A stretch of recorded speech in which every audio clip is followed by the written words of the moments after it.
Hey everyone, welcome back to another video, and today I wanted to talk about my experience with yoga and skateboarding. Now to start off, I am not a yogi and I'm not a fitness instructor. This is simply me talking about my experience on this topic, and maybe you'll have the same or similar experience like the one I've had. So I was introduced to yoga some years back by someone close to me, and in my first class I absolutely loved it. It was a whole combination of strenuous and relaxing, and it just felt amazing. Ever since then, I've been trying to do yoga every chance I get, and I felt that it affected my skateboarding both physically and mentally, and both in really good ways. Now to start off with the physical aspect, yoga is really basically just one giant stretch routine. It naturally made me more flexible depending on which poses I did, which generally all work together to work out the entire body. And little by little I was able to bend my body into various positions that I couldn't do previously, and it felt like a great accomplishment. For example, the crow pose was something I thought looked easy enough, but having to curl my body up close to itself and then having to bear my weight on my arms while balancing was so much harder than I thought. Through other preparatory poses, I was able to eventually work my way into this pose, which definitely felt awkward at first, but eventually felt more and more comfortable the more I did it. Dancer pose is also another pose where you have to bend your body in a really weird way. You have to bring your leg up, reach behind you and grab your foot, which bends your back, press your thigh out and up, reach out with your other hand to counteract the weight, and then maintain that balance for a set time. And it's one pose that feels extra strenuous because it has so many steps and you'll be bent in a really weird way, but the more I practiced it, the more I got flexible and the pose became easier. Specific muscles I wanted to strengthen were also helped out by yoga, but not alone.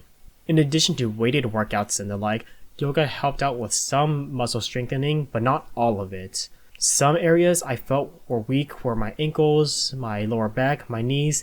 They felt a lot better after yoga sessions, and they gradually became stronger as I did more workouts and more yogas a lot more. But if you're looking to straighten those areas, I'll say yoga helps some, but not all of it. You're still going to need to do other workouts that focus specifically in those areas. Now this worked wonders for me in skateboarding. I could articulate my limbs much further and I could bend up and down as needed, which is done a lot at skateboarding. It ranged from popping my board and doing ollies to grabbing low to grab my board for aerial tricks and getting into other positions which may not be comfortable for a lot of people. There's also a great mental effect that comes with yoga. Now in yoga, you have to move at a slow, steady pace into different positions, and you need to hold these positions for a set amount of time or for a set amount of breaths. A 30-second or even a 10-second stretch can feel like a lifetime, and that's how it felt for me initially.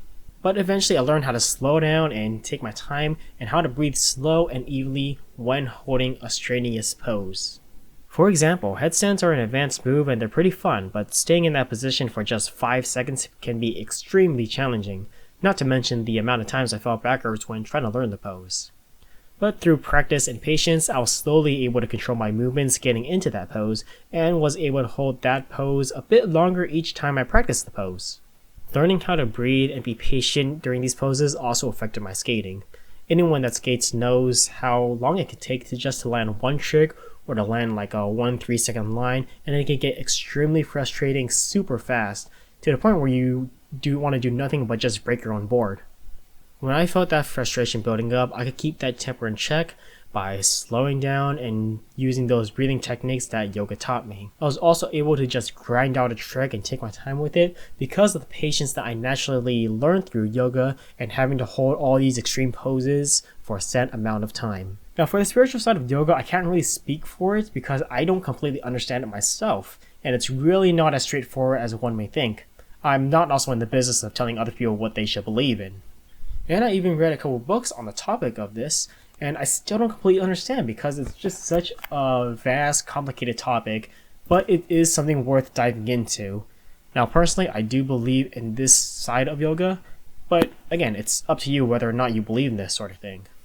Now while yoga is great, you shouldn't expect to be perfect right away, nor should you expect it to immediately solve all your problems.